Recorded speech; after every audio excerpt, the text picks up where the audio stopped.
اعوذ باللہ من الشیطان الرجیم بسم اللہ الرحمن الرحیم وَإِن كَادُوا لَيَسْتَفِزُّونَكَ مِنَ الْأَرْضِ لِيُخْرِجُوكَ مِنْهَا وَإِذًا لَا يَلْبَثُونَ خِلَافَكَ إِلَّا قَلِيلًا سُنَّةَ مَنْ قَدْ أَرْسَلْنَا قَبْلَكَ مِنْ رُسُلِنَا وَلَا تَجِدُ لِسُنَّتِنَا تَحْوِيلًا۔ اور قریب تھا کہ وہ لوگ اے محمد صلی اللہ علیہ وسلم آپ کو سرزمین مکہ سے دل برداشتہ کر کے نکال دیتے، اور اگر ایسا ہوتا تو یقینی طور پر آپ کے بعد وہ لوگ بھی اس جگہ پہ بہت کم دن رہ پائیں گے، اور آپ سے پہلے جتنے بھی رسول ہم نے بھیجے ہیں ان کے درمیان یہی سنت رائج رہی ہے، اور آپ ہماری سنت میں تبدیلی اور کمی بیشی بالکل نہیں پائیں گے۔ معزز سامعین کرام، یہ سورہ بنی اسرائیل ہے، سورہ بنی اسرائیل سورہ نمبر 17، اور اسی سورت سے ابھی آپ کے سامنے آیت نمبر 76 77 70 پر 6 70 پر 7 یہ دو آیات تلاوت کی گئیں، اور ان دونوں آیات کا ترجمہ بھی پیش کیا گیا۔ معزز سامعین کرام، پہلے ہی بتلایا جا چکا ہے کہ یہ بنی اسرائیل جو سورت ہے سورہ اسراء، یہ مکی سورتوں میں سے ہے، اور اس کا جو نزول کا جو زمانہ ہے وہ نبی صلی اللہ علیہ وسلم کے ہجرت سے 1 سال پہلے کا ہے، جب اللہ تبارک و تعالیٰ نے محمد صلی اللہ علیہ وسلم کو اسراء اور معراج کرایا تھا، اسی کے بعد اس صورت کا نزول ہوا۔ اور اس صورت میں اللہ تبارک و تعالیٰ نے عام طور سے مشرکین مکہ کو مخاطب کیا ہے، ان کو ڈھیر ساری نصیحتیں کی ہے، اور بہت ساری جگہوں پر تنبیہ بھی کیا ہے، وارننگ بھی دی ہے، سمجھایا بھی ہے کہ اگر ایسا کیے تو پھر تمہارے ساتھ بہت برا حشر ہوگا۔ معزز سامعین اکرام، انسانی فطرت ہے کہ جب تک کسی چیز کا تجربہ کر نہیں لیتا ہے تب تک اس کی آنکھیں نہیں کھلتی ہیں، تب تک وہ اپنے اعمال کو درست نہیں کرتا ہے۔ آپ قرآن کریم کے اندر دیکھیں گے کہ جب جہنمی لوگ جہنم کے دروازے پر پہنچیں گے تو جہنم کا داروغہ اس سے پوچھے گا، ان لوگوں سے، کہ الم یاتکم نذیر، تم لوگوں کے پاس ڈرانے والا نہیں آیا تھا، سمجھانے والا نہیں آیا تھا، بتلانے والا نہیں آیا تھا کہ تم لوگ جو اس روئے زمین پر پیدا ہوئے ہو، اللہ تبارک و تعالیٰ نے تم کو اپنی عبادت کے لیے پیدا کیا ہے، بندگی کے لیے پیدا کیا ہے؟ کیا اس نے سمجھایا نہیں تھا کہ تمہاری موت کے بعد قیامت قائم ہوگی، رب کے بارگاہ میں پہنچنا ہوگا، وہاں پہنچ کر کے اپنے چھوٹے چھوٹے عملوں کا حساب دینا ہوگا؟ کیا سمجھایا نہیں تھا؟ وہ لوگ کہیں گے کہ سمجھانے والا تو آیا تھا، لیکن ہم لوگوں نے اس کو اتنا کیئر نہیں کیا، بلکہ وہ یہ بھی کہیں گے کہ لو کنا نسمع او نعقل، اگر سمجھانے والے کی بات کو ہم سنتے سمجھتے اس پر عمل کرتے تو ہم لوگ جہنمیوں میں سے نہیں ہوتے۔ گویا انسانی یہ فطرت ہے کہ بعض باتوں کو بہت ہلکے انداز میں لیتے ہیں، جبکہ صحابہ کرام کے زمانے کو آپ دیکھیں گے اور صحابہ کرام کے کردار کو دیکھیں گے تو اللہ تبارک و تعالیٰ نے ان کی زندگی میں اپنے توجہ کو ان کی طرف بالکل کھول دیا تھا، جو سوچتے تھے اللہ تبارک و تعالیٰ پورا کر دیتے تھے، لیکن اس کے باوجود ان کی زندگی کا یہ عالم تھا کہ ان کے پیش نظر ہمیشہ آخرت ہوتی تھی، اور اللہ تبارک و تعالیٰ نے قرآن کریم کے ذریعے سے جو باتیں ان کو سمجھائی اور جن باتوں کی تنبیہ کی تھی اس پر انہوں نے مکمل کنسنٹریٹ کیا تھا۔ اللہ تبارک و تعالیٰ نے اسی طرح کی تنبیہ اور وارننگ مکہ والوں کو بھی دی، بار بار دیا، اور یہ جو 2 آیات ہیں ان میں بھی اللہ تبارک و تعالیٰ نے ان کو ایک وارننگ اور تنبیہ دی ہے، پیشن گوئی کی ہے۔ محمد صلی اللہ علیہ وسلم، جب آپ صلی اللہ علیہ وسلم مکہ کے اندر تھے، مسلمان مکہ کے اندر تھے، جس زمانے میں اس سورت کا نزول ہو رہا تھا، اور یہ 2 آیات جس زمانے میں نازل ہوئی اس زمانے میں مشرکین مکہ کا ظلم و ستم مسلمانوں کے اوپر اپنے آخری حد کو پہنچ گیا تھا، بالکل چرم سیما پہ پہنچ گیا تھا۔ ان لوگوں نے سوچ لیا تھا کہ مسلمانوں کو مٹا دینا ہے، محمد صلی اللہ علیہ وسلم کا نام و نشان مٹا دینا ہے، یہاں تک کہ ان لوگوں نے محمد صلی اللہ علیہ وسلم کو مارنے کی پلاننگ بھی کر لی، بہت سارے ہتھ کنڈے انہوں نے اپنا لیے۔ ویسی صورت میں اللہ تبارک و تعالیٰ نے اس آیت کریمہ کو، ان دونوں آیات کو نازل فرمایا۔ اللہ تبارک و تعالیٰ فرماتے ہیں کہ اے محمد صلی اللہ علیہ وسلم، قریب تھا کہ یہ لوگ آپ کو سرزمین مکہ سے دل برداشتہ کر کے آپ کو اکاڑ پھینک کر کے نکال دیتے، اور اگر ایسا ہوگا یہ لوگ آپ کو یہاں سے نکلنے پر مجبور کر دیں گے، اگر آپ مکہ سے نکلنے پر مجبور ہو جائیں گے تو آپ کے جانے کے بعد یہ لوگ زیادہ دنوں تک مکہ میں اپنی چلت پھرت نہیں دکھلا سکیں گے، ان کا وجود مٹ جائے گا۔ یہ بات کب نازل ہو رہی ہے؟ جب مکہ والے مکمل ہولڈ میں ہیں،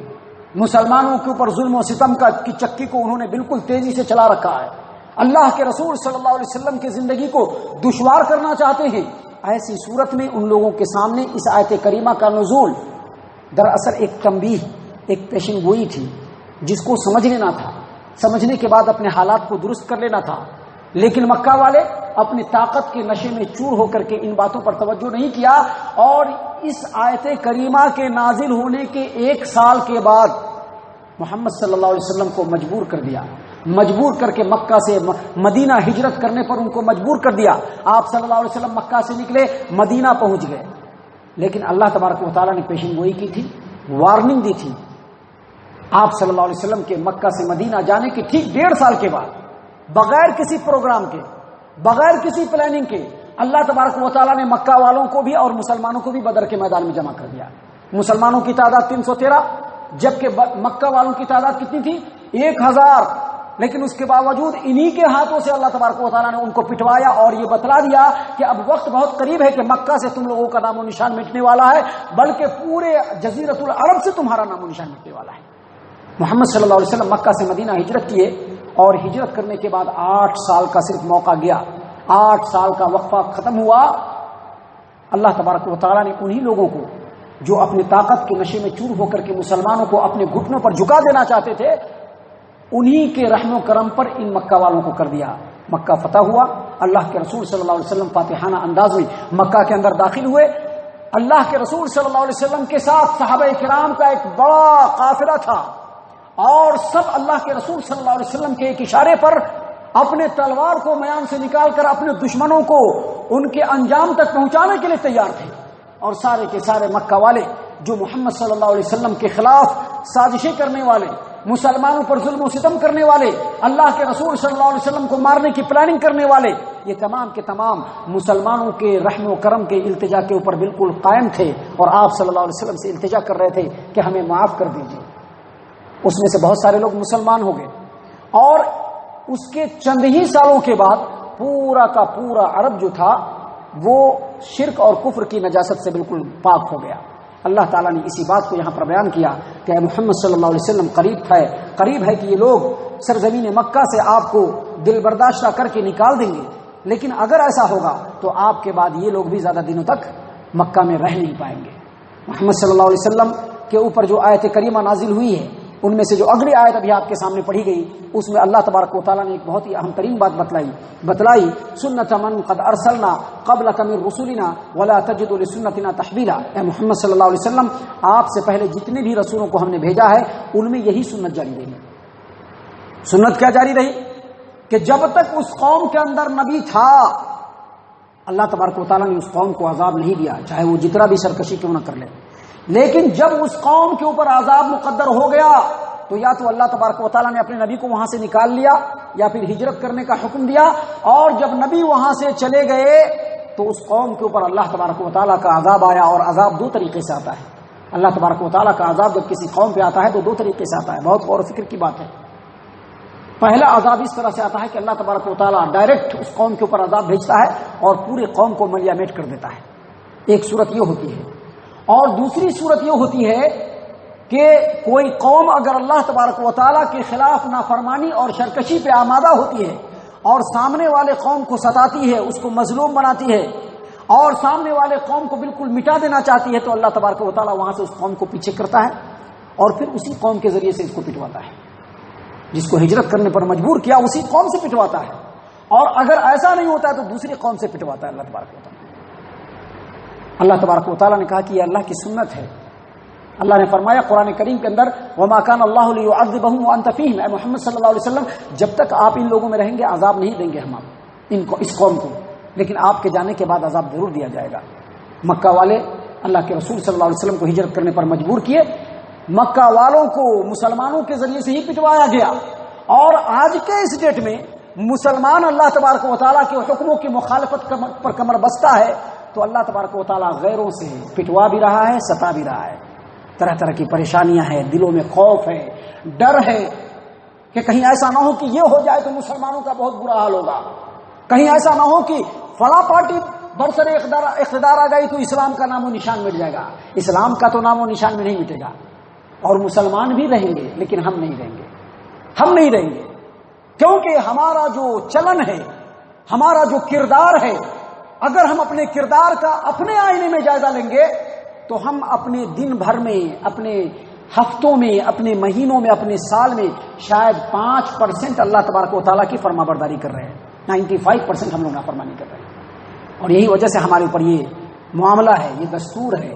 لوگوں کے معاملات ہیں، لوگوں کے ظلم و ستم ہیں جو آج مسلمانوں کے اوپر آ رہے ہیں اور ایک کے بعد ایک آ رہے ہیں.